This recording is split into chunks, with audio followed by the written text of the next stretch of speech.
All right, what's up, guys? We are live over there. We're live. We're live. We're doing this live. We're live in Charlotte. This is awesome. We're here. We are here at Puttery. Pretty epic spot. Puttery. It's like a half bar, half mini golf course. Pretty epic place. Haven't explored it. Fun for the whole family. Fun for the whole family. Rory McIlroy did a little thing from here that was on full swing. That was when I saw it before. And now we're back. We are here right ahead of the PGA Championship. Starts tomorrow at Quail Hollow. We're here with Willie Wilcox. Yep. Friend of the show. A little soggy down there. Down there. You've obviously been caddying for Sungjae for how long? It's almost been 2 years, yeah. Almost 2 years now. Call it 2. Summer of 2023. Sungjae, the day after the U.S. Open. Right after the U.S. Open. I remember because you were caddying for Ben Carr. That's right. And then Sungjae said, "Do you want to caddy for me?" And I said, "Hell yeah." And you said, "Hell yeah." So he's been good here. He's been really good. Yeah, at he's Quail got a Hollow. great record here. He's got 2 top 10s in the last 2 years. You were not on the bag in 23, but you were in 24. Correct. How is it comparing what you're seeing this week to what you saw last year? It was crispy last year. Fairways were running out. The greens were like this firm, like marble table firm. And but yeah. This year, soggy fairways. Your ball's just going to splat. I mean, it was legitimately casual water everywhere in the last 2 days. I'm sure it'll get a lot better before we tee off at 2:20 tomorrow. But yeah. I mean, the firmness of the greens is perfect, and then there's not that much rough because he doesn't really descend. You know, he doesn't get steep on shots. So when there's a little bit less rough, that helps him. I would say there are multiple factors out there that give him a slight advantage.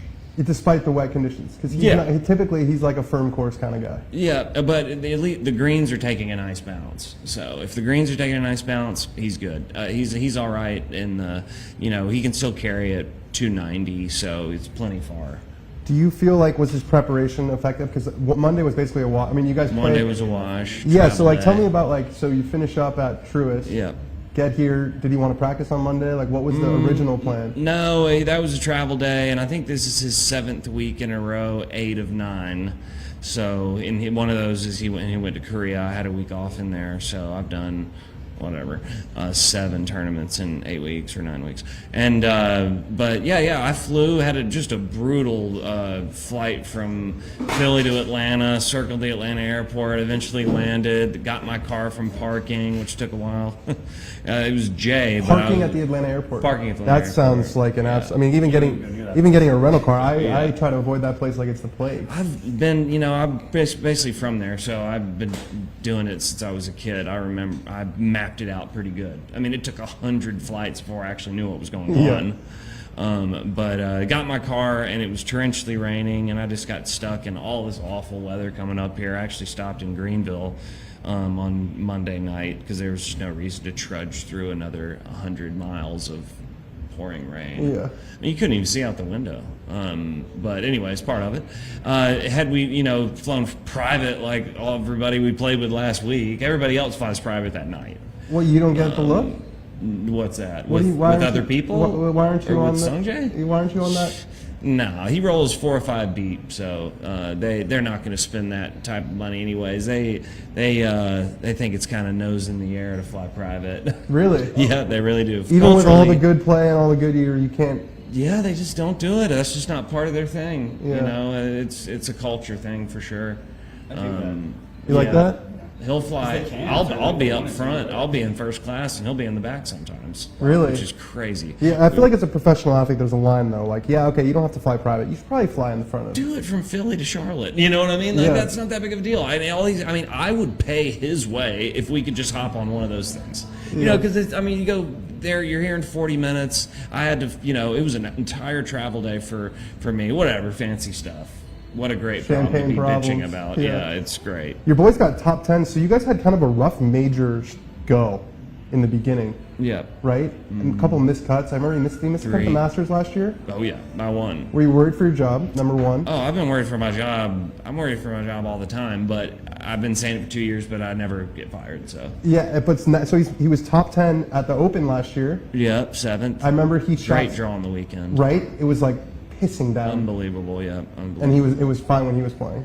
It was beautiful when he was playing. It was one of the nicest days I've ever caddied in. And then I'll never forget, we got done with the round, and in came the the shit, and I stood with the umbrella over his head for a little while, and then eventually he's like, the weather's too bad to even putt, and I was like, that's perfect, because they're out there on the golf course. And then a top 10 in the Masters earlier this year. Yeah, that was unbelievable. 5th, yeah, it was. I mean, probably in my top 5 golf experiences in my life for sure. Because just, I mean, you caddied in the Masters the year before, but it was just. Well, we missed the cut-by shot. Right.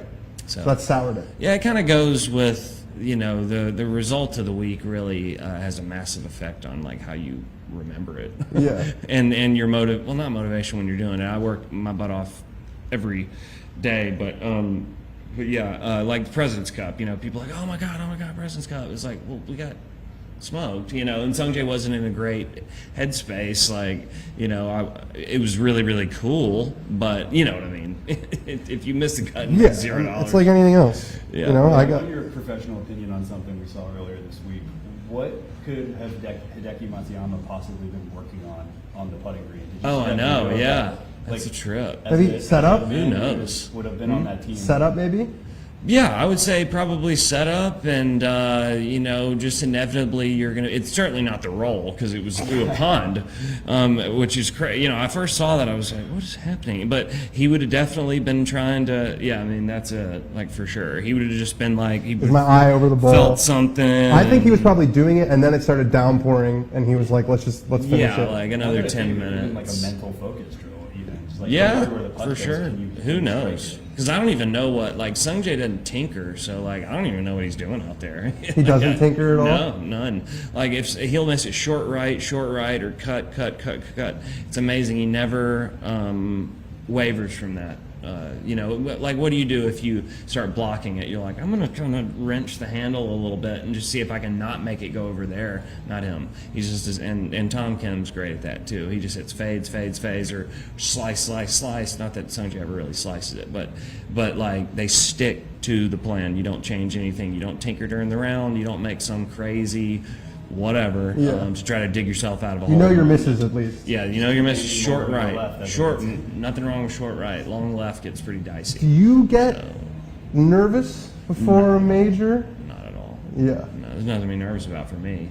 You know you can you got to do what you. Well, I mean, it's pretty cut and dry. I mean, I can do this in my sleep. Like caddying is, you know, I've been playing now 33 years, so you know it's just the same thing over and over and over again. And which is great. Yeah. The guys seem to be the consensus on the ground seems to be like this is Bomber's paradise. Oh, yeah. Got to absolutely mash it. We got a presser clip. We're going to watch it of Scotty talking about his strategy. Here's Scotty Scheffler. On this golf course, with it being so big, it's a little bit easier just to step on a tee box and like pretty much every hole is a driver. Outside of that, off the tee, there's not really a bunch of strategy stuff you can do. I know you said there's not much you have to think about for this course when you're not on the tee, but Well, or when you're just off the tee specifically. I mean, it's pretty much a driver on each hole, and that's pretty much it. He said it's just a driver on every hole. Oh yeah. Is that your guys' game plan? Oh yeah, he hits driver every hole anyways. I can't get him to not do that. Not that I really Sungjae, want you're to. saying? Sungjae. Yeah. You don't have sway over Scotty Scheffler's. Yeah, not plus Scotty. collection. Yeah, right. I got a great face on of him today. He played in the group in front of us, and it is just unbelievable to watch how flexible he is and how he gets up there and how his head doesn't turn much either, even though he's got all that wind up. But yeah, Sungjae hits driver no matter what.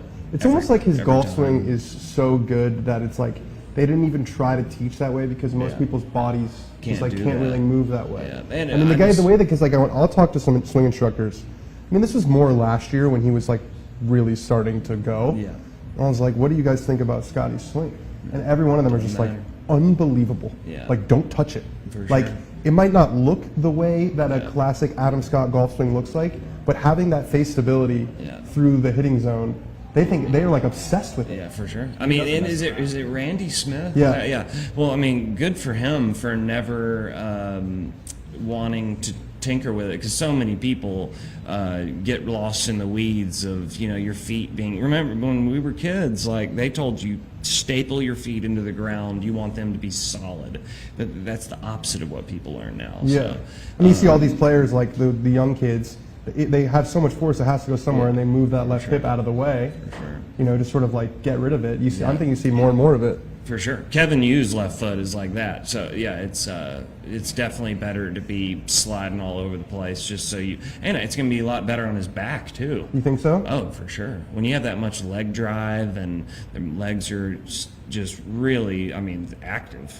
Yeah, it takes the stress off the, for sure, the lower spine. How are you playing? I think we have a picture you posted. Good. You really liked your impact position. Yeah. Yeah, here it is. Cocky. Can you walk us through Super what you're cocky. doing here? Yeah, well, I figured out a great way to give myself tons more room on the way down, and it basically I'm feeling like I'm almost straightening my legs as I turn on the way back, and that keeps my head taller, and then at the transition it'll drop a little bit, but there's just way more room now. I mean, I'm hitting it super straight. Yeah. I'm hitting it good. Every time I check in with you, it's like I'm hitting it good. I am. Well, I've been hitting good for about 2 years. Before that, I hit it bad for about 10 years. So Yeah. I'm reveling in the fact that I actually get to say I'm playing good. When's the next time you're playing in the tournament? Because I've said this before to you. I think you're going to be freed up now because it's not your job anymore. Yeah, maybe. I mean, I definitely want to play some minor league or whatever it's called, Emerald Coast Tour in the fall, now that I have a house in Birmingham. Wait, when did you get a house in Birmingham? Yeah, just bought a house. You going to tell me that? Or I just forgot. I mean, I picked it out like a week and a half ago. what, like at the mall or what? Yeah, went to the mall, picked it up, but Yeah. they have houses, but yeah, it's awesome. But now I'm going to be more located there, so that I can go down to the Panhandle and play the mini tour events that they have down there. So Emerald Coast. Are you playing this week at all? Tour. I played Carmel yesterday. Is that good? Yeah, it's great. It's great. 36 holes. I'm trying to play a little bit less because like, as in during tournament weeks, like they don't necessarily like that I'm doing that. They're like really a little less golf, a little more caddying. Less golf, yeah, a little less golf. Yesterday? No, there are 36 holes at that facility. No, I was out there for maybe 90 minutes. Got a couple videos and left. So we're feeling good about the week overall. Oh yeah, that's awesome. Other than the hotel prices, Yeah. which is a pain in the ass. And so, like, do you feel like tomorrow? Who's he playing with? Let's see. I saw a take on the internet that says Bill Bergenon and Davis Riley. I saw a take on the internet that Sungjae Tracker. doesn't get the pairings that he necessarily, deserve is a strange word. Yeah. You mean like the majors? In general, he gets great pairings, but like we got paired with Scotty, 3 weeks ago. Yeah. So like, yeah, we saw that pairing, and we were just like, what? I mean, no, I'm not ripping on Davis. I love Davis, but I mean, I don't know if he's in the top 200 in the world. Sungjae's 18, and the other guy's a PGA guy. Yeah. Like what? They can. Well, the PGA Tour has categories, right? Where it's like Yeah. if you're a winner or multiple time winner, Yeah. like they. Oh, he's in the primo one. He's in the Prince category. He's in the Prince category. Yeah, dude. So what time? 2:22. What time? 2:20, What time will you yeah, turn up tomorrow? What time will he turn up tomorrow? What's like the schedule look like? 20 past noon. I might go a little earlier to eat and stuff. I don't really know. I might go like earlier in the day just to like walk around and check it out because I'm still like a golf fan when it comes down to it. I'd say I get there about 11 actually because I'm gonna be stir crazy in my hotel. Yeah. I'll go out there early. It's a long morning. Yeah, it's a long morning waiting on 220. So yeah, And then off 1 or 10. I don't know. It's driver I'll either check way. it out. Yeah, it's driver. It's driver on every hole. I mean, I don't think there's, like he'll hit driver, even though he can't get to the green on 14. I mean, he's definitely hitting driver. There's not a single hole where he doesn't hit driver, which is cool because it's one of the best clubs in his bag. Yeah, it makes it simple for you too. Just It's take the big great. stick. Yeah, it's pretty A simple. lot of tepid takes about the golf course this week. Is there Yeah, one nice I saw thing that. you How can about say that Hunter it? Mahan one? Well, we have Gabby on the show in a Yeah, second. she's She coming in. first of Like, all, chill out, dude. Ben was a little offended by that quote because he's Really? he thinks I'm the a Kardashian he thinks the Hey, Kardashians. who isn't? I love it. A lot of Yeah, people. you gotta love it. There's definitely brains behind the Kardashian Oh, clan, by hell the way. yeah. Yeah, Kris Jenner, I mean, she's a badass. There's Like, Soul too, and I We can talk about it. We'll talk about it in detail. I mean, Kris Jenner is a damn golden goose. She needs to have a few more. Yeah, say Is one she nice single? thing I think about Quail you Hollow. should shoot your shot with Kris Jenner. Yeah, you're right. Was she 72? You can see your wheelhouse, bro. Yeah. Corey Gamble, Oh, she is. You're really in it. study. You're super in it. You I have to study. send him a DM, talk some shit to Corey Gamble. Yeah. What do you think about the golf course? Was the long way of asking that I question. think it's beautiful. I think it's really, really neat. Like it is a bomb and gouge, like paradise. Like Rory's probably going to win. But, I mean, I go play munis. I'll go play on dirt. So I think it's really cool. And Sungjae Well, from a plays conditioning good. perspective, Yeah. it's as good as it Yeah, gets. for sure. And Sungjae likes it. So, yeah, count me in. I played it 3 times. I played the Wells Fargo 3 times. It's such a flex that you can just like say that. You Yeah. didn't just play Quail Hollow. Yeah. He's like, no, I didn't just play with a member. Like I was in the tournament 3 times. What was your best finish? Couple cut. I think I had like a 40th and a 50th, and then an MC. And me and Steve Marino hopped on a private jet because we were ranked 300 in the world at the time, and that's what you do. PJ. Yeah, 54 minutes from Charlotte to Jupiter. Yeah, but you probably felt like a fucking baller It for was the 54 greatest. minutes. I was so happy I missed the cut. I was so excited. I hit him up. I was like, dude, will you get a net jet for us? He was like, yep. Ballers. All right, we'll let you go. That was fun. We got another guest. And while we bring in that guest, we're going to show a clip. You were talking about Rory McIlroy and how I think Jordan Spieth called it Rory McIlroy Country Club. Yeah. Justin Thomas was talking about that earlier this week. Let's roll the JT clip. I mean, first and foremost, he's really, really good at golf, so that definitely helps. I would argue he's the best driver of the ball I've ever seen, and that is extremely important here. But I think his shot shape, I think this golf course fits a high draw really, really well.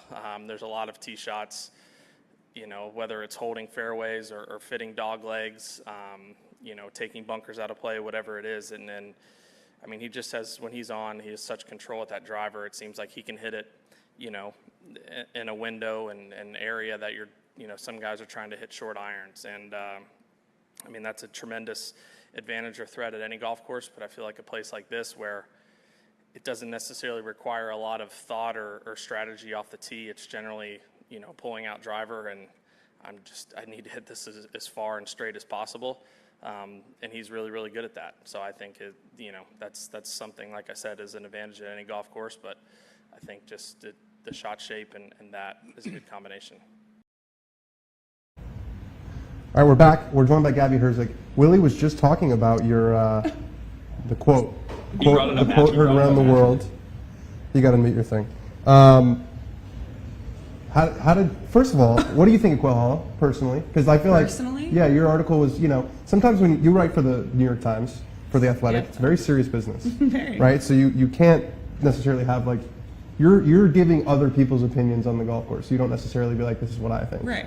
But here on Dan on Golf, we live in the opinion space. What do you think about it after all the research that you've done? Yes. Well, I will say I always feel kind of uncomfortable giving an opinion on a golf course that I haven't played. Okay. But so I haven't played Quail Hollow. Well, yeah, I've played Augusta and I've Oakmont. played Augusta and Oakmont. So we have some pretty good comparisons. It's been a good year. It's been a good year. But you know, after walking the course these past few days, like I will say it doesn't quite feel like a major venue. I've never covered the PGA Tour event, the Wells Fargo either. So first time on the property.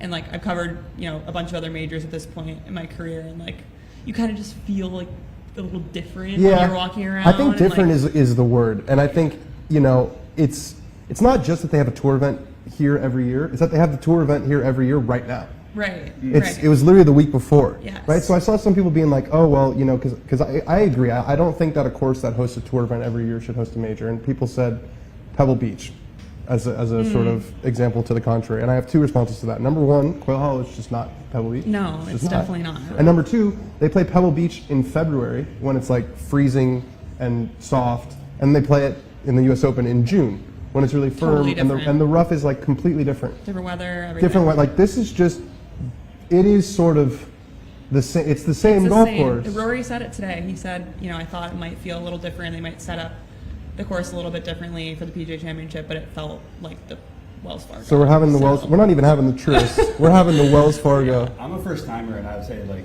the property and the setup all feels like grand.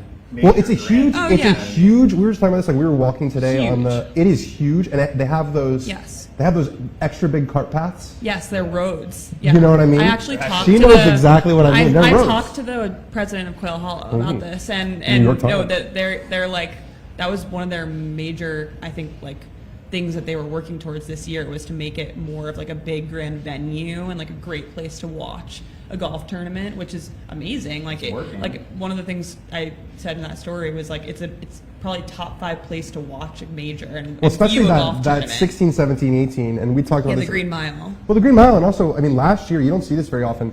16 was the 3rd hardest hole, 17 was the 2nd hardest Right. hole, and 18 was the hardest hole. Yeah. 3, 2, 1. The Like, statistics perfect. back it up. Usually it's like, okay, they have a really hard stretch, and it's like number 5, number 7, and then number 3. Yeah. This is literally 3, 2, 1 in Yeah. descending order. That's cool. Yeah, I think it's absolutely cool. Like, I have zero doubt whatsoever that it's going to be a dramatic, fun major to watch. There's and I soul think in that. absolutely the stars are going to rise. We're to the doing the top. Valhalla thing where it's like, if it's a good major, then it's a good. Then Right, it's a like, good, or if it's do a good we leaderboard, need then the it's a course good- to be the story? Yeah. Maybe not at a PGA Championship, but like we always kind of. Okay, well, you made the course the story. The course was definitely the story. You made the course the story with your reporting. Why did you decide to reach out to Hunter Mahan? Yeah, First of all, let's show. I think we have a clip, or we have a picture of the quote. I want to read it out. I don't want to misquote you. That's very important.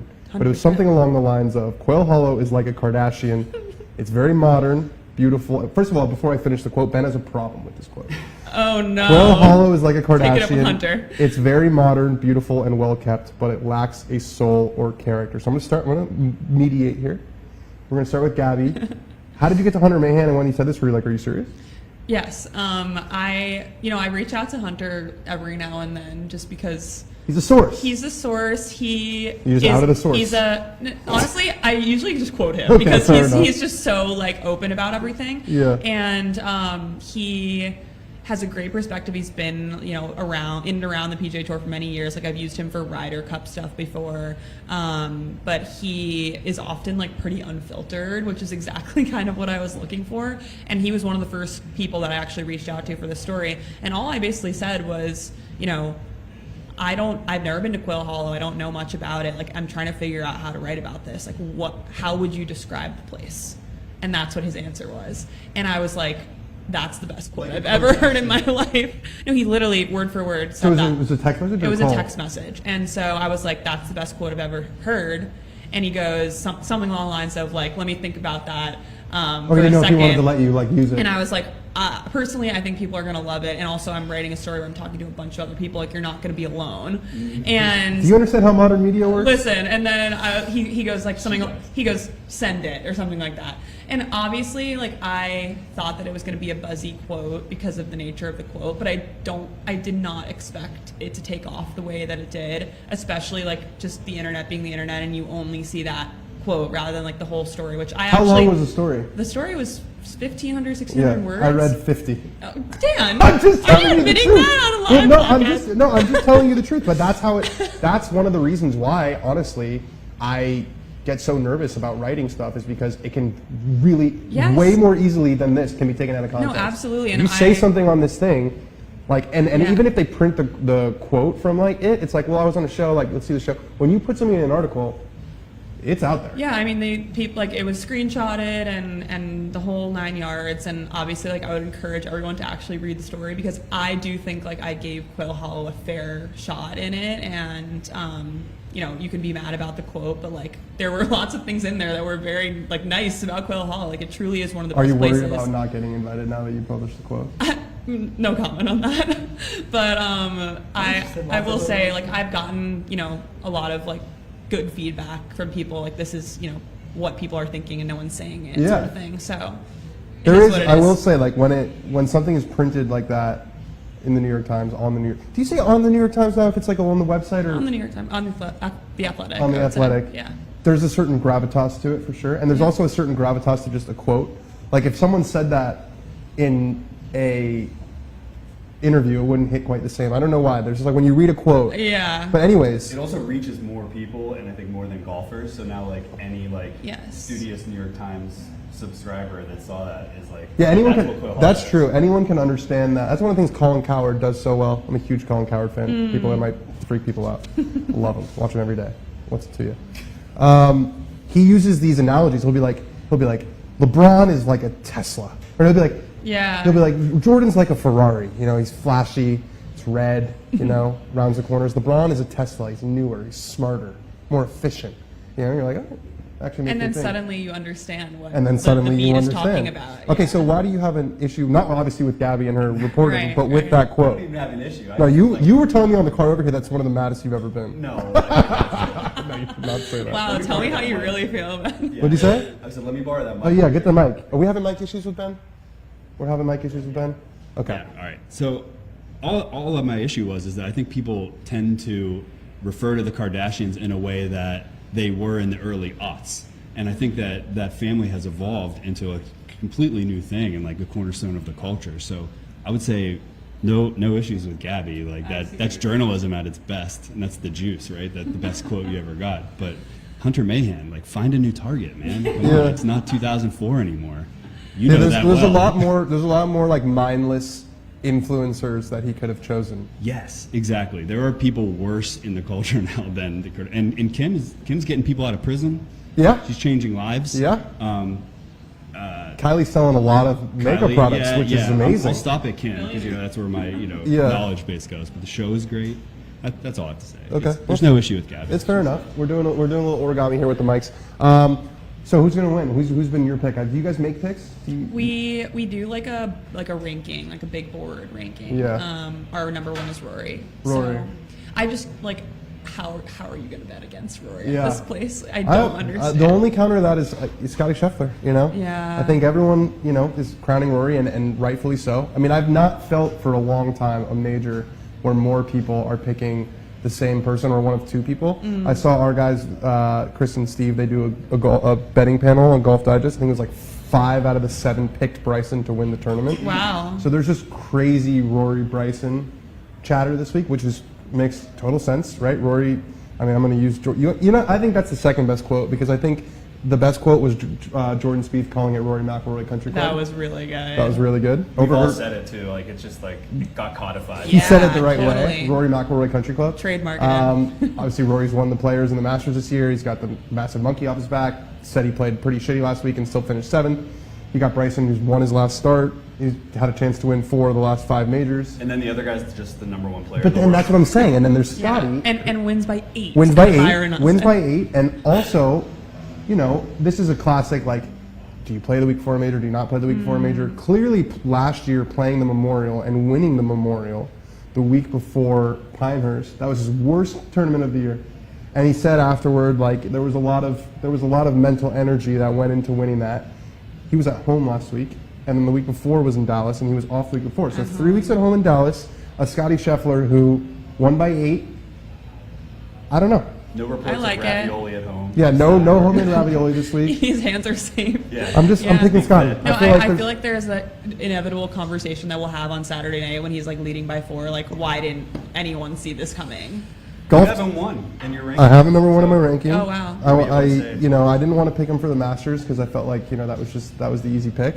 But I feel like it's a little bit just a touch edgier this week to pick Scotty Scheffler. How do you guys feel about Ludwig this week?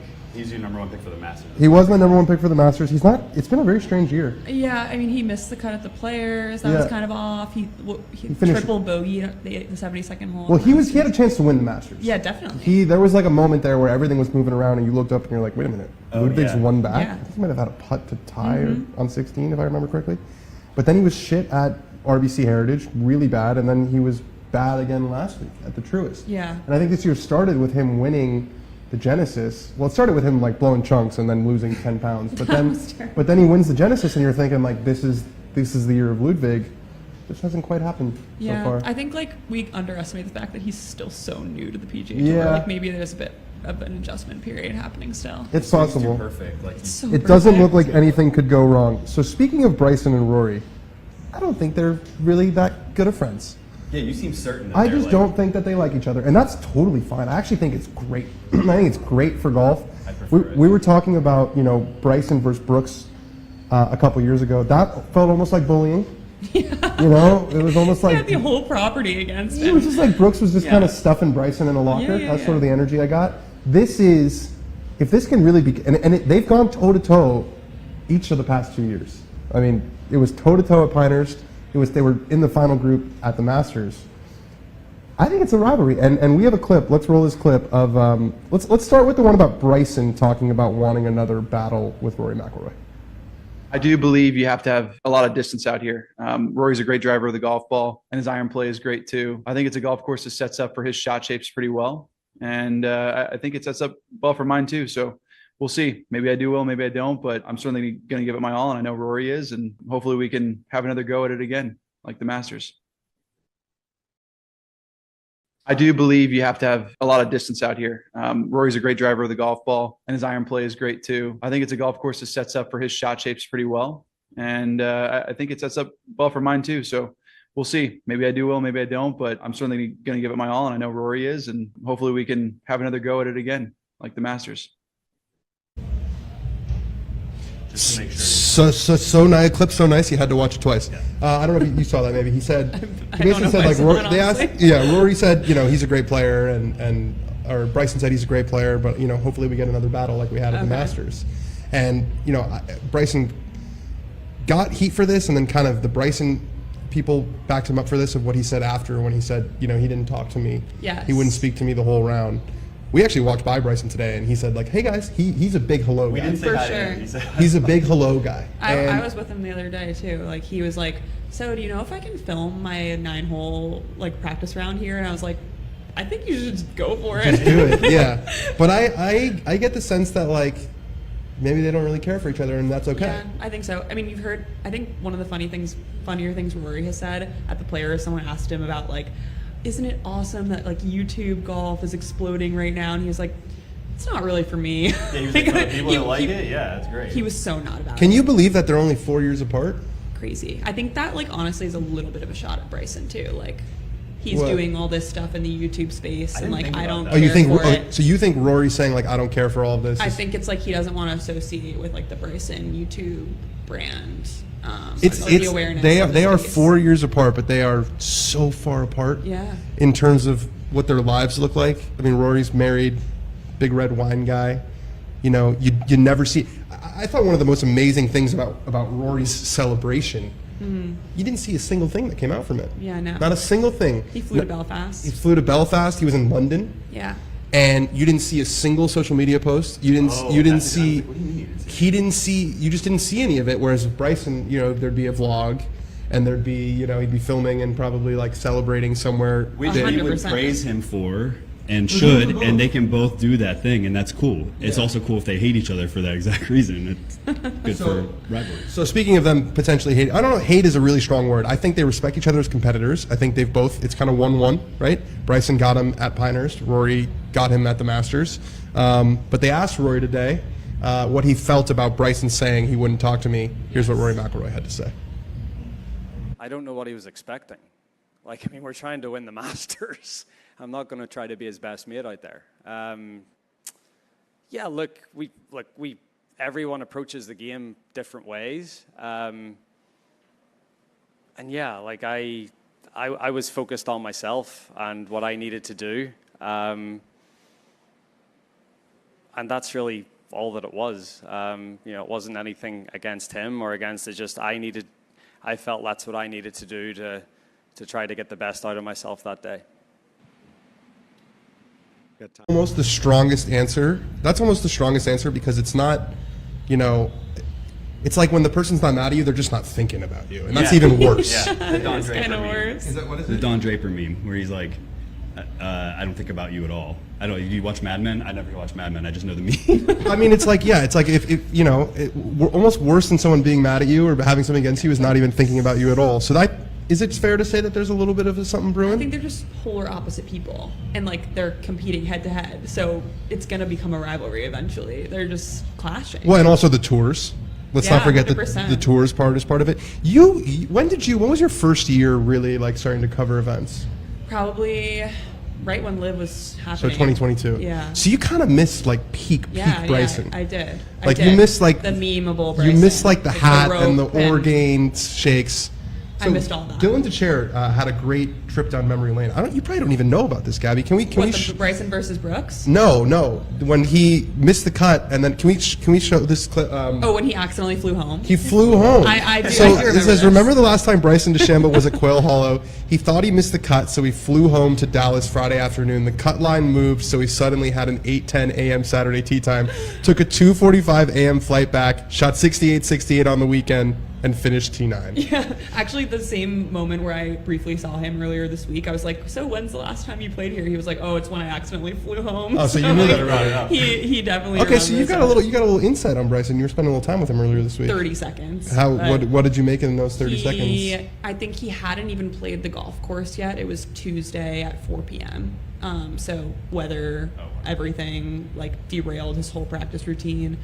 He like walked up to the first tee. There were two guys already waiting to tee off, and he was like, I can't play right now. I'm gonna wait. So he was like, I'm gonna chip around until 6 p.m. and play the course when it's completely empty. I feel like he's a practice round solo kind of guy. Yes, he doesn't like to play. Well, he's also filming, so he has his whole film crew. They're like ready to do this whole social cut of 9 holes at Quail Hollow, which he posted. He posted the one that every like golf micro influencer Yes. posts at their home course. He just posted that. It's smart. Yeah, he doesn't need to super dress smart. it up. He's a practice alone guy. Couple other practice alone guys. Matthew Fitzpatrick, big practice alone guy. Mm-hmm. Tom Kim, saw him chip 6 balls today on the 8th hole. Oh yeah. You can't do that when you're with other people. No. So anything else you're kind of looking? Oh, we have some more stuff. We have a lot more stuff. I was going to ask what else you're looking for this week, but I'm going to talk to you. Okay. I'm going to talk to you about it. Keegan Bradley did a press conference. Yes. Some interesting stuff. There was the news that trickled out last week that there was a little team building dinner. Yes. That Bryson and Brooks were both invited to. Yes. And here's Keegan talking about kind of his selection process, what he feels about LIV as far as the Ryder Cup. This Ryder Cup and what comes with this, no one cares about what's going on in this side PGA Tour LIV. Like we're trying to put the best team together, and it could mean there's one LIV guy, 2 LIV guys. Doesn't matter. We'll see how this year shakes out, but we know winning and contending on any tour at any level is difficult. I don't care where you play. I played the mini tours. Winning there was difficult. Winning on the LIV is difficult. And, you can see guys, winning a LIV event is a big deal. That's the first time that I feel like someone who's not on LIV has been like, winning a LIV event is a big deal. I don't know that I'd ever heard that quote. He said winning a LIV event is a big deal. Yeah, I mean, he wants the best golfers on this team, so it's not out of the question to say. I guess it's an accurate assessment. Well, he's doing also really well. This is sort of an advertisement for why sometimes you just need new leadership and a new voice. Yeah. Zach Johnson was not going to say that. No, he just gave you the PR kind of like. He just wasn't going to say that. He just wasn't going to say that. And there are certain things I think that like Jay Monahan probably isn't going to say. And this is why sometimes when you have you bring in a new fresh face, they don't have a long history of not saying that. So he can be the guy now who's like, I just want the best no players filter. on my team. Yeah, I actually, in that Bryson interaction, asked him if he made it to Philly, and he said he couldn't make it because of the weather. So he was invited but didn't go to the dinner.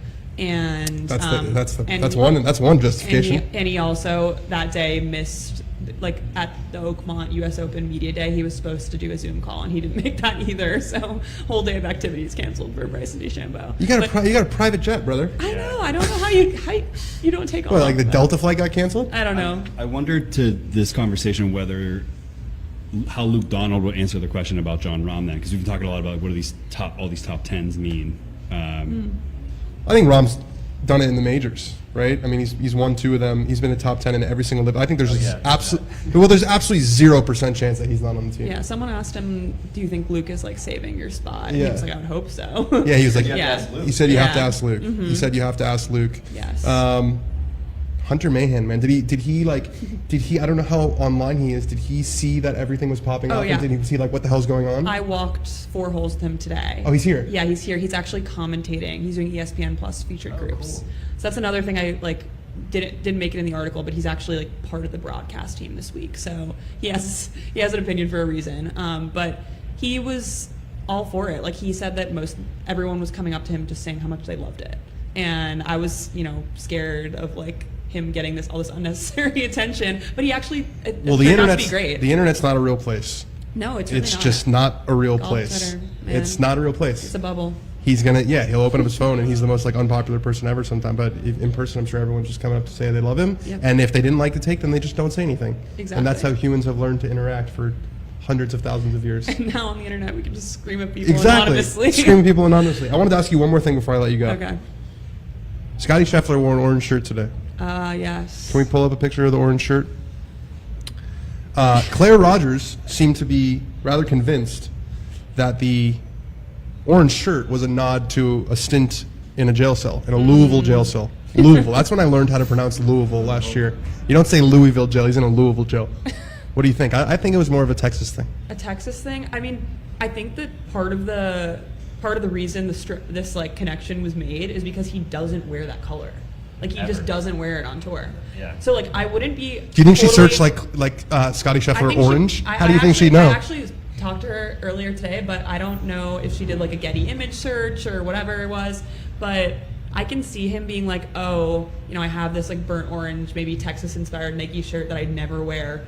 Wouldn't it be hilarious to pull it out for the PGA Championship? Like that's what I can see maybe happening, but who knows? What was your experience of that last year? Because mine was I slept in too late and I thought people were pranking me with that text. I think we had actually woken up pretty early that morning. I think it was around 6, and I looked at my phone and I was like, oh my God, like someone's tweeting that Scotty Scheffler just got arrested. Jeff Like, Darlington is tweeting yeah, it. I didn't even register with me who it was. And then I was like, hang on a second, like let me just text someone from the PGA of America. And I think we were on the shuttle bus at that point, and I got a response back being like, it's an ongoing situation. I was like, oh, this is real. Yeah. And then we get to the course, and basically like our editors who are back home actually were just like dispatching us, like you go here, you go here. You know, I was in charge of basically following Scotty around the second he got to the golf course, like getting all the detail and color. 66. Shooting 66. I walked the entire round with him. That press I conference was always- one of the craziest press conferences I've He ever was been in. in such good spirits. He was like making jokes. Stretching in the jail cell. Well, he knew he was getting out. The Louisville cognoscenti, he was, you know, he knew. He knew also like hired the best like defense attorney in the Louisville area. Like, hey, he makes $60 million a No, year. it's insane. Like that guy apparently gets people out of everything. out of a lot worse than Well, trying to make a left turn into a That's goal. what I heard from. That's what I heard Literally from the people. easiest thing he's ever done. All right, Gabby, that was fantastic. Oh, thank you guys. We're Thank gonna let for you go. having We're me. gonna bring on our friend Rick Gehman, who's gonna tell us about random number. We're gonna do random number generator. Perfect. So what we do is I ranked players from 50 to 1, and then we just do a random number generator, and then so it says like 47, and then we talk about the player. Oh, that's fun. Yeah, it is I don't know fun. if I could do that. You guys are probably more equipped than me. Maybe. Rip it right out. Rip will go through it. All right. There he is. Bye, everyone. You just hand him that microphone. Thank you very much. Coming in really hot. Coming in really hot. We're gonna do random player generator. Let's do it. We're gonna do random I'm player just gonna generator. throw right into it. Of course you are. All right, let's do it. Well, first thing, Where's the can camera? we? Yeah. Can we pick up? Can we put on Rick's picks, the 10 picks that we have? Oh yes. I We're wanna- getting underway tomorrow. We're getting underway tomorrow. So I'm going to remind our audio audience, we have Rory McIlroy to win plus 475, Xander Schauffele to win plus 2,000, Patrick Cantlay to win plus 5,000, Nicholas Norgard to make the cut minus 115, Mackenzie Hughes to miss the cut plus 100, Yep. Fleetwood to beat Hovland minus 125, Rahm finishing top live player plus 350, no hole in one minus 200, Bryson top 10 plus 150, Sungjae top 20 plus, we just had Sungjae's caddy on the show. We got some good numbers here.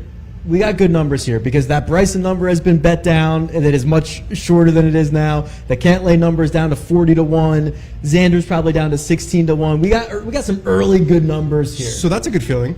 Yeah. That means that people are agreeing with you. I was just saying before you came on, I feel like there hasn't been a consensus week like this in a really long time. It's like everyone's on Rory or Bryson. Yeah, it's a testament to how they're playing coming in. It's a testament to this golf course. This golf course, what everyone's saying is right. Like You know what you're going to get. You know what you're going to get, and it is super beneficial to be in the upper 5% of ball speed. Just that has been bared out. We play this golf course all the time.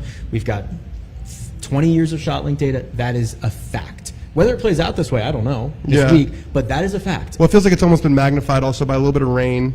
I mean, the greens will be firm, but the fairways will be soft, and the rough will be wet. Some of the tees they built are like, did you build this for Rory McIlroy? Like, are you trying to get him to win this golf tournament? Yeah. Because that is like, this helps him and Bryson, right? It really, I mean, I'm sure that means Brian Harman's going to win the golf tournament or something like that, but it really is, you're right, we have not had, and I even think from a historical standpoint, to have 3 golfers that are sub 10-1 now, because Bryson has been bet down significantly, and 2 of them being 5-1 or shorter is like basically unheard of. So Scott, we have like 3 really big favorites. Even JT's still is he still in like the 20-1 range? Yeah, I mean, those guys are just lurking there, right? And I think that the way that the timing of this couldn't be any more perfect. If this was in a couple of weeks, I think you might see, if Rory struggled in his next major, something like if this was the US Open, there's 4 guys who have like perfect in the run-up. It's a perfect storm. Yeah. It's just everything has come together, and this moment in time, we might not see anything really like this for a while. All right, let's run up the old RPG. All right, I got the first. Is that a gun? Already. Sorry, I shouldn't say that. RPG. Yeah. Well, let's not. It's a rocket launcher, isn't it? Yeah. Well, let's do the random player generator. GTA 6 is coming out soon. We'll RPG it. 46 is the first number, so Wyndham Clark. Okay. Wow. Wyndham Clark. People like to make jokes online that he's going to be like a big one-hit wonder of a major champion. Okay. It has not been a very good season for him so far. It has not. Yeah. It is. He has won at this tournament. This was the tournament that really turned his career around a couple years ago. It is generally a good spot for him. He is a big dispersion guy, left to right. He works it left to right. That's going to be good in a handful of these holes here. The issue is that rough. I don't know if you got a chance to walk it. I mean, it's not going to be super fun. It's going to play super long, and then the second shot, he's just lost. And I don't know if you guys remember this. I live in the data, so I don't love to get into like the mental side of things. But I mean, before he met his mental coach, Julie, lovely person. She's great. I mean, he was really struggling, and she kind of unlocked a little some things. And I think you're seeing a lot of that on-course frustration again, which is what you saw prior to the success that he was having. So it looks like a really tough spot to be in for Wyndham. I agree. That's why he's in the 40s. But again, I will remind everyone, it was, and this is what I was saying with Gabby too, it's not just that with the data stuff, it's not just that they play this course every year, they play it right now. They play it in this same time frame. Do you understand at a major championship, I'm usually going off 0.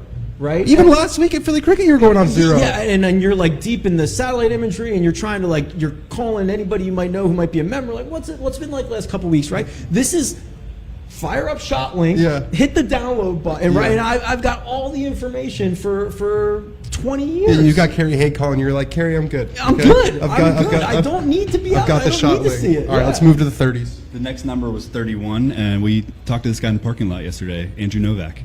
Wow. Andrew Novak, lovely guy. He told me a funny story. So you know how Kyle Porter, I don't know, you might not know this, but I saw this. Early in the year, I think it was at Torrey.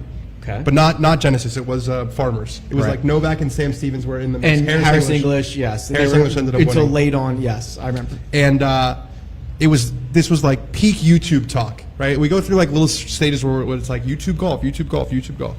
So there was this narrative that YouTube golf, and people were, tweeting that, I think Kyle Porter tweeted, who I like, and I will say this to his face.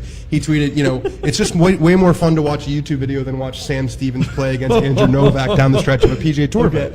And I found Andrew Novak the next week, and he was like, yeah, I saw that. It pissed me off. I was like, you're just going to become like a really good player now, and this tweet is going to look increasingly stupid. It's going to age horribly. So he lost in a playoff to Justin Thomas at the RBC Heritage. Yep. The ratings went out the roof, and he sent it to Kyle Porter. Oh, did he? Yep. And Clapped back. And he goes, Andrew Novak's box office, huh? Wow. How good is that? How about that? How about taking a little? That's like a little Michael Jordan chip on the shoulder. And I'm sure that Kyle took it well. Like if you're in our business, you're gonna and he actually spoke to Kyle, I think, after that tweet. So they were even close before, well, not close, but they had even smoothed it out before that. But yeah, Andrew Novak, he has done it, and Sam Stevens playing good too. But Andrew Novak has sustained it this year, and he got the captain wants to watch you tee time. I saw that. What's that? Keegan Bradley is playing with Maverick McNeely and Andrew Novak. It's like I need to get some real eyeballs on you because September's coming quick. Is that how it works? Like Keegan has a little preference he can pick? Like absolutely, that's how it works. With the PGA, wholly unfair, by the way. yeah. Oh, you're saying that he gets to choose who Tee he plays times with? in general are Yeah. the most unfair thing about Well, Willie golf. wasn't really stoked with Sungjae's tee time. Who do you get? He's playing with Davis Riley and a club pro. There's 20 of them out there. Yeah. No, I mean, listen. Yeah, I get it. But also, like, why does Rory always have to play with Scotty? Why, like, Rory's never going to get the first tee time of the day. Like, the tee time should be literally randomized. You think so? Yes. That's I don't care about TV. What kind of joke are we talking? Is this professional golf at the highest level, or is this WWE entertainment? wait. This is a take. So you Who think cares? So you want The you TV want should work around it. you want the best players? Just you think Supergroup is a cancer to the competitive integrity? Well, okay. No, that's what you think. No. Oh, to the competitive integrity? Yes. 100%. Yes, it is. It is so unfair the way that they are. Yeah, it should just be completely randomized. You get whatever tee time you get. If it's crap, it's crap. If it's good, it's good. If you have to play with good guys, bad guys, it doesn't matter. What's worse? Hand picking. Someone is sitting around hand picking who plays with who. Do you know how hard it is to play in a super group? Do you know and they're doing it all the time. Yeah. I don't care about feature groups or marquee groups or anything. Have TV figure it out. I don't care. So what's worse, Supergroups or malaria? Supergroups. Okay. That's what I thought. That's an interesting take. I mean, that was one of Patrick Reed's main gripes when he went to live. It's not wrong. He was like, you get screwed on that. That's a little. Well, That was more. the starting wave thing. The late early. Okay, I mean, he's got a beef with weather or Yeah, whatever, yeah, right? big weather. But it's true, like and randomize it in a way so that you get. I mean, I guess you're going to get your 50% in morning, your 50% afternoon, but they should have a release show on Tuesday morning. Brrr, thing runs through, releases all the tee times. Like a random number generator. Random number generator. Mondays on Dan on Golf, Yeah. PGA Tour. Hit us up. Let's Yeah. go. All right, let's move into the 20s. Let's get to the 20s. Number 29 is Akshay Bhatia. Wow. It's kind of a local boy. Yeah. So I think this We is didn't really talk about Andrew Novak. Oh, Andrew Novak's been awesome. Yeah. Stands really close to the ball. This run that he's on is great. I don't have any reason to think it's going to stop. And he's not going to finish this on the podium every single week. But I don't have any reason to think Andrew Novak could not be a top 20 player. It's not fluky statistically. No, I don't think it's fluky at all. The tee to green plays very strong. The one thing that I like to see is how do they pop, right? So I thought the finish at Torrey was like a pop, right? That's like an outlier result for him. And he kind of did it in a way where he was having to make a lot of par saves, a lot of like 8 and 9 foot par saves late, and that ran out, and Harris English was able to make those putts. I would have been a lot cooler on Andrew Novak if then he went 5 or 6 weeks and just really struggled. But the way that he is starting to put it together is a clear indication that he's figuring things out. So yeah, it's not fluky. He's not going to win the golf tournament. I think a T18 would be a very, very good result for him. I think that's a really wise take. All right. Akshay. The problem with his drive, he sprays it off the tee, which is going to be a problem. Well, he moves it all over the place. And we did a video, and he was talking about this, that when he was a kid, he used to imitate Bubba's swing and Phil's swing, and he still has that, like, I'm going to hit like a low cut on this hole, I'm going to hit a big one up in the air. He was in your favorite thing, he was in a super group at the Masters. I think he played with Rory the first 2 days. Okay. And he was driving, like, the delta between the way Rory was driving it and Akshay was I remember he was in that group because I remember him hitting a shot into 11. I was like, is he really going to like try to draw that in there? When he was going to start it out over the water and bring this back? So yes, I love his game. I love that he said, I have this flaw in my game, and I don't care if I'm 20 whatever years old. I'm going to use the broomstick and I'm going to fix it, and I'm going to figure out everything else. He's been good with it. He's been great with it. I think this is a really difficult spot for him. Just because of the rough. The rough, and he's not a big club head speed guy. Ball speed, club head speed, highly related, but club head speed comes into effect not only off the tee, but when you're in that rough to be able to extract it. These shots that I have seen come in from the rough have had no check, a lot of bounce. Those are the ones that are running throw them out. up in the air. Some of those bounces, I mean, we've gotten a lot of rain here the last couple of days. I've seen some of those bounces 15, 20 feet in the air. I mean, there are some of those greens that are still firm. That's going to be a problem. Yeah, don't love Akshay this week. Okay. All right, number 17 is our teen, and it's Joaquin Niemann. Good conversation. Great conversation. Great conversation. Great conversation here. You get accused of being anti-live if you're saying that Niemann is not one of the top 10 players in the world because he's won 3 times this year. He won twice last year. If there was a PGA Tour player who had won 3 times this year and twice last year, and they had no top 15s in majors, we would say the exact same thing. You got to do it in a major championship. There's no reason when you watch him, he passes the eye test. It's not like he came from nowhere. He was number 1 amateur in the world. Yep. He won. He was like the youngest 2-time winner. He was like 19 years old when he first won. It was like the stat was like him and Rory were like, and like Spieth, like he was in that category, and it just hasn't happened in the majors. And I remember I was looking through what he said at the Masters, where he finished tied for 29th. He was just like, my putting on the major weeks is not good enough. That's a lame excuse. That feels like a lame excuse. It is a lame excuse. Yeah. This is the burden of success and the burden of high expectations. When you win 3 times, you can't complain that we care about your major championship results. You can't. Yeah. That's a gift and a curse. Guys, if we are grading you on your major championship success, you're in a good. Yeah, category. that's a good conversation. He's splendid. His game is super sharp. The only negative I can knock about Joaquin Niemann is how low he hits the ball. I wrote this.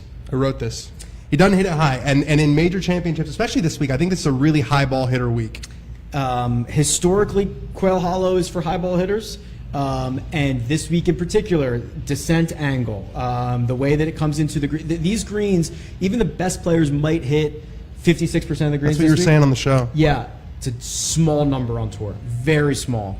This week, even if it's close to that, now your green side, like Joaquin Niemann's best stuff is he doesn't separate himself from the field green side. He separates himself in the ball striking categories, off the tee and on approach. If he can't hold the greens, he is now going to have to rely on the worst parts of his game to separate himself, which I do not think is a good combination. He does not hit it high enough. He's like a 90-foot apex guy. I think 17 was a good ranking for Joaquin Niemann. That's his best ever finish in a major is tied for 16th. So I think he's going to have almost his best ever finish in a major. Is that how you rank it? You rank it like if I could put this final leaderboard together. Yes. So like I think this person like a 17th place finish. That's a good finish. If the most ungolf thing of all time happened, where every player played how you thought they were going to, this is what the leaderboard will look like. God, I got a lit tournament. I got Scotty beating Rory, Bryson's up there, JT's up there, Rahm's in the mix. Yeah. All right, let's move into the 10s. I'm going to go from 15 to 6, and we'll do top 5. Okay. Daniel Berger, you have in the top. He's 14, I think. He's got the same issue about hitting the ball low. He's actually like the lowest. He's very And low. I didn't even know anything about apexes until I went to TPI and learned about them. And they're pretty consistent throughout the back. Yeah. Because like your 8-iron and your 4-iron, it's all relative. Right. Yeah. You want to be above like 100 feet is what they were telling me. I want to say Berger's at like 83. Yeah, he is. I was looking at it today. It is bottom 10%. I also think that he's a gamer, though. He's a gamer. He's played well at a lot of different golf courses. He plays the primarily left to right shot, which I would love it if he could work the ball a little bit both ways. That's something we can talk about. Rory does that really well here. He can work it both ways. But yeah, he also is better than field average everywhere. Not great, not the best driver out here, he's not the best putter out here, but he's better than the average everywhere, which makes me comfortable that no matter how this goes, if it plays really long, fine. If it turns into a short game contest, fine. If it turns into, like, whatever it turns into, I think Daniel Berger has a chance, right, for like a top 15 finish. And he started off slow in Philly last week, finished beautifully. I'm quite bullish. Hell yeah, he did. Dude, yeah. Quite bullish on Daniel Berger. He's been awesome. So there's a lot of guys who you're saying you like them, they're good, they're not going to win. No. How many guys do you think realistically could win this tournament? Say them out loud. Rory, Scotty, Bryson, Justin Thomas, Xander Schauffele. And that's it. Probably it. So those, was it 5? 5. Those 5 against the field, you're taking 5. And you're taking 5 without even really feeling bad about it. I love JT, and this JT run has been perfect. I've been waiting for this. I think I'm being a little generous even putting him in there. I think it's like 4.5 guys. But you're still a Xander believer. Yes. He is so long off the tee. He is really long. He is all the different proximities that he's going to have to come in from, whether it's with a wedge in hand, whether it's with a long iron in hand, what doesn't matter. He has to get the putter going, and he's he's a great putter. And this course will let him separate. So look right over there. They're showing highlights of him. I mean, listen, this tournament. It might look exactly like this on Club Med Sunday speed guy afternoon. too, right? He's gotten so much faster. Como. It's nuts. Yeah, I'm a big Xander believer. Yeah, it is an underrated. Like, he is long now, which didn't used to be. He's in top 10 in ball speed. He's probably up there. I mean, he was third last week in a signature event. Yeah, so that's. I what you mean, need to that's know. yeah. I imagine he's probably inside the top 10. All right, so we've talked about everybody like in those top 5 already. So Yeah. I generated it and picked it on myself. Colin Morikawa. He's number 6. He's number 6. No, No. I think he's number 6. Yeah, he is number 6, but We can talk about him. Yeah, we could talk about him. So, new caddy bump. We didn't quite get it last week, except for we did with Sepp Straka. We just didn't know that he was going to have a fill-in caddy. By the way, that's another thing. So I've been trying to source caddy info. So I think Strokes Gained Caddy? Caddy Network knows all the caddies before the tournament starts. It just doesn't get out until like the tournament has already started or like Saturday or something like that. I need somebody to get me that information. I'll put it in the database. We'll do strokes gained caddy. We'll be able to see when there's changes. We'll see about imagine if something came out and was like, hey, yeah, the first the honeymoon phase is 2 starts with a new caddy and it bumps up a guy half a stroke per round. That would be a massive change. I just don't have a way to access the data, but I guarantee you there are trends. I love how you're trying to like turn like the most unscientific, like basically does one guy like another guy Correct. into Correct. like give me the data. I want to see exactly where the spike is. Yes. He was in the mix for 2 rounds last week.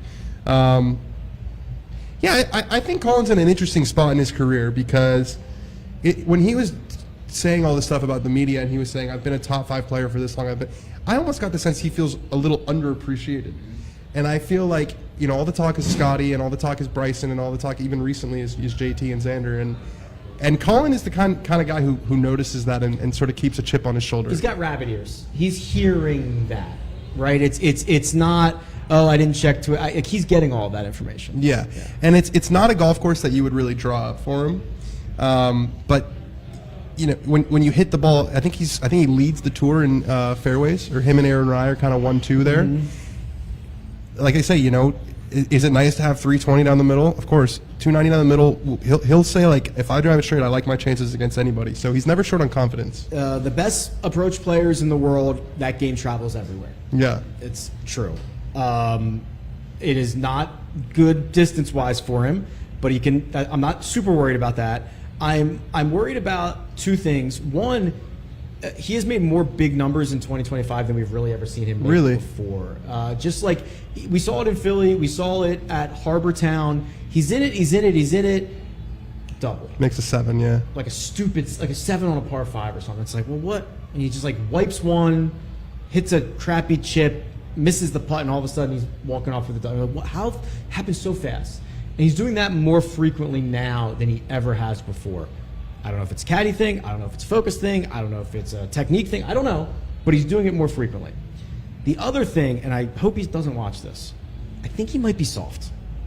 I think he just might be soft. Winning 2 majors in your first 8 tries isn't soft. He won a no-fan... Oh, we're about to delegitimize Colin's majors. No-wind major. And has struggled in... Are you calling it a pansy-ass major? As if I was going to rank them in terms of the pansiest ass, they would be the kind of like the top of the list. Okay. What about the Open? There were wrong. people there, kind of. Yeah. No wind, not a breath of wind. Yeah, it was like out Southern there. California. It was the most beautiful Open Championship I've ever seen. Yeah. He made every single putt. Like, that's fine. I hope I'm wrong. I think that sometimes when he gets in the moment, and I think it's the rabbit ears thing. I think he's thinking too much. He's got a new caddy on the bag because that wasn't working out. I definitely think a new caddy was in store, but I think he just might be a little bit. I'm going to take the other side. I don't think he's soft. I definitely agree with the rabbit ears. Like, he hears everything, and sometimes he kind of fumbles over his words. But I don't think you can win 2 major championships at that age with being soft. I hope not. Just don't. We're going to find out. Not this week, but in the next 10 years. Not this week. But I hope he rattles off like 3 of the next 12. That'd be sick. Yeah. I'd be stoked for him. Amazing. He's incredible. I love Random Player Generator. Really? One person they wanted me to put. Thank you, Andy, for telling me that. We talked about long shots. We did not really talk about Jordan Spieth. We're going to play this clip about him talking about the career Grand Slam. But it's always circled on the calendar for me. It's I guess if I could only win one tournament the rest of my life, I'd pick this one for that reason. But you know, Oh, we're back. That's what happens when I It's a short reach clip. Yeah, he was saying that nobody ever really talked about the career Grand Slam until Rory completed it. Now it's on his mind. He's been playing solid. He got to look at a good field last week and finish right in the middle of the pack. Yeah. There's really no chance, right? No, but I'm buying Spieth's return here. So I was in that presser. It was literally he was 8 a.m. Tuesday morning, first presser, first question, career Grand Slam, like right out of the gate. And I think the fact that Rory has done it does make it a little bit easier for Jordan. It's achievable. Even if he doesn't do it, it's not that big of a deal. Here's what the stats say. Last year was the best driving year he's ever had in his life. That has continued. I asked him this, which is a flip from what it was when he was playing his best. 100%. And I asked him about it at Wyndham. This was before he got the wrist surgery done. He alluded to the fact that like anything that had to make contact with the turf subconsciously scared him. And the numbers were 100% in line with that. Usually these guys are horrible narrators, but that was perfectly in line with what we were seeing. Then he goes and gets the surgery done. He actually said, he said also in that presser, he still wakes up every morning, and for 30 minutes, his left wrist is twice the size of his right wrist. And it has, the swelling has to come down and all that stuff, but it's getting better and better. The approach play's coming back. The short game's coming back. He's a bonus putting guy, which means he makes all of his putts with inside 5 feet and a lot more than everybody else from outside 25 feet. We've got to figure out the middle part there. But I am the trends of him being back are legit.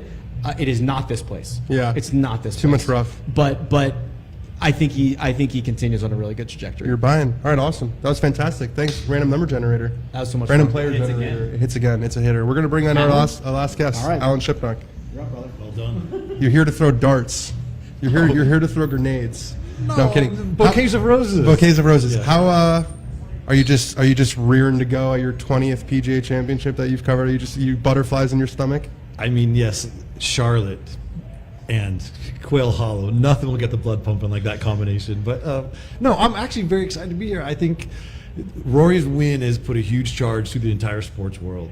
And if he can somehow do this and go to Portrush halfway there to the calendar Grand Slam, it'll be spectacular. So if Rory shoots 74 tomorrow, a lot of the air is going to go out of the balloon. But as long as he's playing well and he's nibbling around, I think that there'll be a huge spotlight on this tournament. How is the Rory book going? It got a lot more lucrative. No, it just got more interesting. And that's important. It is. Yeah, it's been great. I mean, I talked to Patrick Harrington today for 30 minutes. The book got like 6% better. He was on fire. Like, so every now and then you stumble upon something or someone, but yeah, it's like just one brick at a time. It's like the wall right there. It's just one brick at a time, one paragraph at a time. You have to, with writing a book, you have to think like so small, right? Because if you think about the whole thing, it's like overwhelming. Yeah, I mean, I did my first one when I was like 25, and people said, "How'd you know how to write a book?" I said, "Well, I know how to write a magazine article that's 2,000 or 3,000 words. And that's like every chapter, and so you just keep doing that." And yeah, I never thought about it that way. Yeah, I mean, and I try to have the chapters somewhat self-contained. I think of them as almost like episodes on a show you're binging. Like you want a beginning, a middle, and end. Yeah, you want to be able to pick it up later, read a chapter, and enjoy it without having it.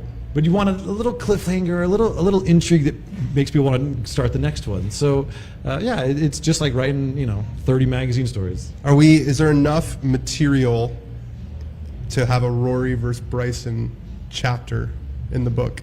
Oh yeah. Well, actually, I've been working on this book for over a year now. So after Pinehurst, I called my editor. I was like, "So this is be a Rory and Bryson book, because they're natural foils. This is gonna keep recurring, which you've already seen that it has."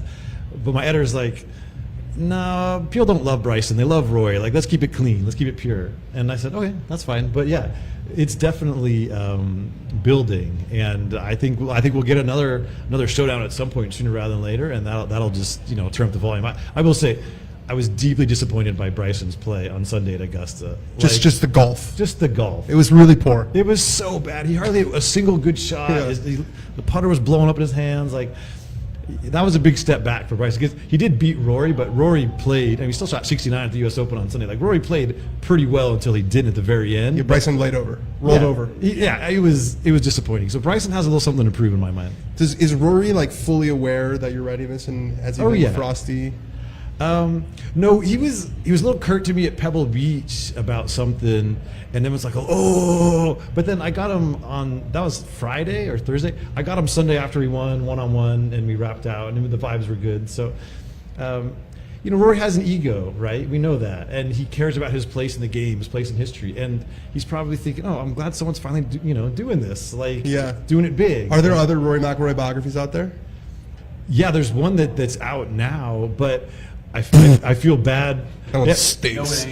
No, so there's not much buzz, but worse than that, it was at the printers being shipped around to bookstores when the Masters happened. Yeah, I feel a little bad for that. That's the worst. That's a nightmare scenario. So it does exist, but I'm not worried about it. How do you feel about Quail Hollow? I've been feeling, and I think you and I were talking about this, Ben, this sort of feels like a PGA Tour week. This is like a signature event with some randos in the field, basically. It just feels like a tour event because we're used to coming here for a tour event, and the golf course doesn't look that much different. Doesn't. Rory was talking about it. We talked about it a little. It just doesn't. It just doesn't. I don't know if they could have changed the routing or something. They can't change the routing because 16, 17, 18 is that's the money spot. And it is cool to watch a tournament there. It'll definitely feel big. The fans, Charlotte, I will say, I wanted to say this on the show. Of all the cities that I come to, and you come through a little dart at it, of all the cities that I come to for normal PGA Tour events, Charlotte's maybe not number one. Yeah, it's a great PGA Tour stop. But if you look at Pebble Beach, when it goes from a wet, soft clam bake to a firm, fiery U.S. Open, it's a completely different golf course. This is kind of the same time of year. Not kind of. It's the week before. Exactly. Yeah. So it's but that said, there's a big glittering trophy. There's a lot of history. If you get the right leaderboard, these guys are going to play their hearts out. And I think it'll get progressively more interesting if the right people on the leaderboard. But for now, I'm not detecting a lot of energy other than Rory. I was out there today.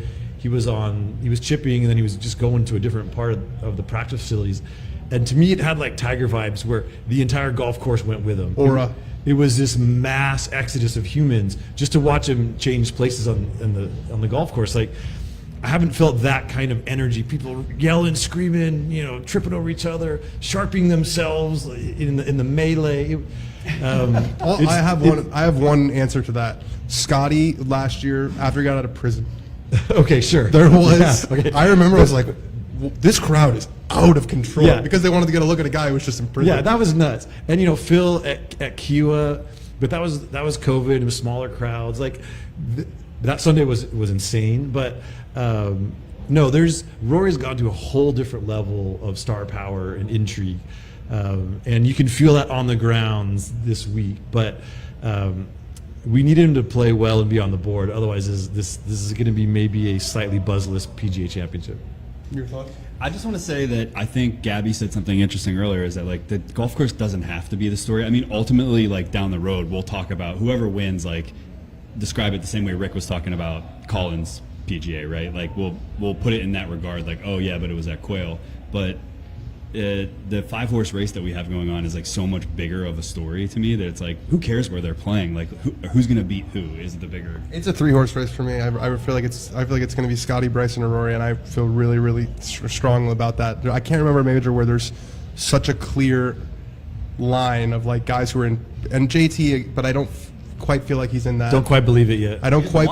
I want him to be a part of it, and the narrative checks out. He was here a lot. He won it last time I was here, but it feels like those 3 guys are bona fide favorites.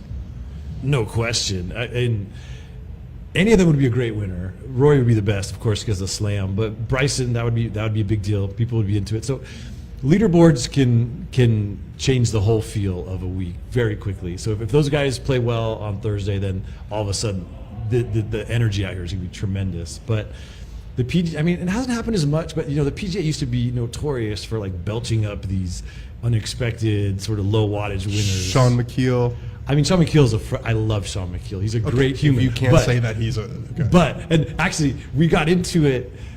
So it's a long story, but we were nose to nose in the locker room last time the PGA was here because I'd written a column talking, and I had some less than flattering things to say about him, and that became a beautiful friendship. It had a happy ending, but so I tread lightly on Sean McKeel. Okay. But Rich Beam. Yeah, sure, Beamer. I mean, the PGA YE Yang, there was a whole run for a solid 10, 12, 15 years where a lot of unexpected winners. It's become a little more star power lately, but this kind of feels like the week where you might get the guy who's 75th in the world wins, because it's been a while. It's been a while. I would say Wyndham Clark was probably the last like real time. surprise winner. Yeah. I guess Harmon. Yeah, Harmon was a had a surprise. long resume. And Clark, you know, was a blue chip prospect for a long time. Then he kind of lost his way, but you know, when he came out on tour, people expected him to do great things. Yeah. So it wasn't such a shock, because he had that kind of aura at one point. What's the last like random major winner where like 100 to 1, 200 to 1? You know what I'm saying?